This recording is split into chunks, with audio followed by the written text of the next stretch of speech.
اسلام لاوارث اور یتیم نہیں ہے کہ آج 15ویں میں آپ کو کوئی انجینئر بتائے گا, کوئی پروفیسر بتائے گا.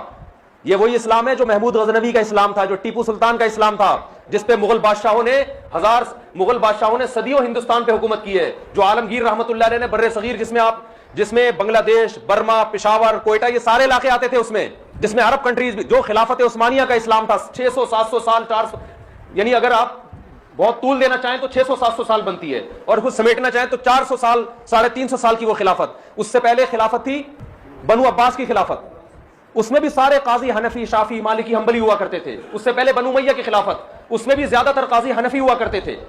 تو یہ جو آج جس اسلام کی بات ہو رہی ہے بھائی, یہ ایسا اسلام پیش کر رہے ہیں کہ آپ کو 1200-1300 سال کا اسلام غلط لگنے لگے گا. ہم جس طرح سے نماز پڑھ رہے ہیں نا رفع الیدین کے بغیر, میں رفع الیدین والی نماز بھی مانتا ہوں, لیکن رفع الیدین کے بغیر والی نماز بھی محمد صلی اللہ علیہ وسلم سے ثابت ہے سند متواتر کے ساتھ.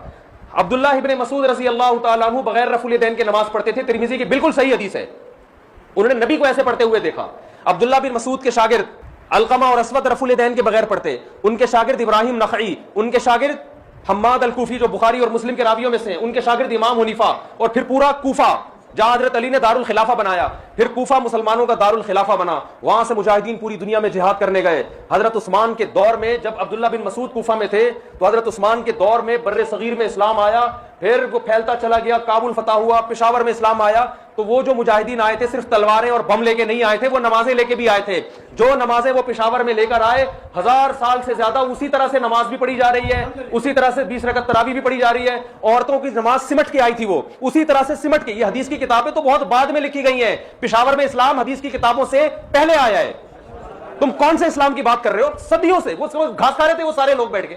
تو جو آپ کو آپ کے اسلاف سے ہٹا رہا ہے اور یہ کہہ کے کہ میں بابوں کو نہیں مانتا, اس کا مطلب وہ نیا بابا بن کے نئے بابی پن کی بنیاد رکھ رہا ہے. وہ کہہ رہا ہے سارے بابوں سے ہٹا کے سب کو کس کا مرید بناؤ, سب مجھے بابا سمجھے, باقی ساری قوم بابا لیس ہو جائے. وہ تو بابوں کی دو قسمیں, ایک گمراہ بابے اور ایک حق پرست بابے.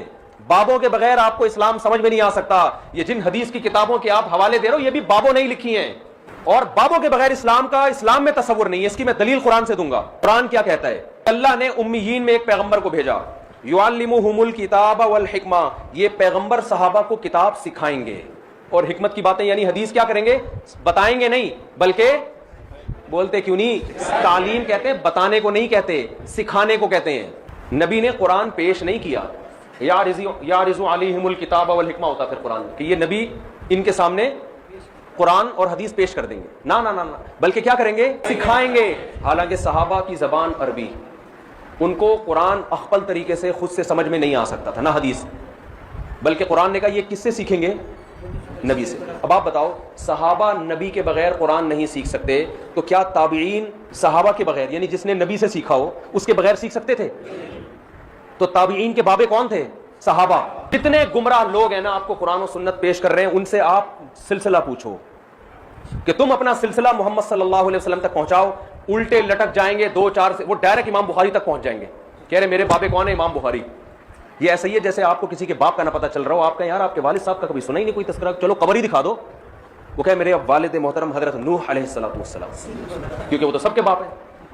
ابے تو ڈائریکٹ نوح سے ڈائریکٹ کیسے پیدا ہو گیا بھائی تو نوح علیہ السلام سے؟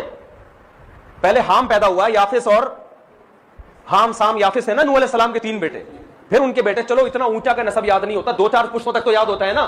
ابے کچھ نہیں تو اپنے ابا کا نام ہی بتا دے, دادا ہم خود ہی تلاش کر لیں گے نادرا والوں سے رابطہ کر کے. کوئی بابا نہیں ہے, میں نے خود سے علم حاصل کیا ہے بھائی. اس کا مطلب وہ تو شکر ہے جہلم میں سامنے نہیں آیا, حقیقت بتا رہا ہوں. اور ابھی دیکھو کیسے 2-2 گھنٹے کے فالتو قسم کے کلپ.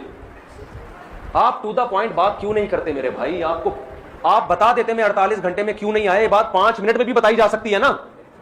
اتنا طول دیا جا رہا ہے کہ جہاز سے نہیں آئے تھے تو جہاز سے آئے تھے تو پیدل نہیں آئے.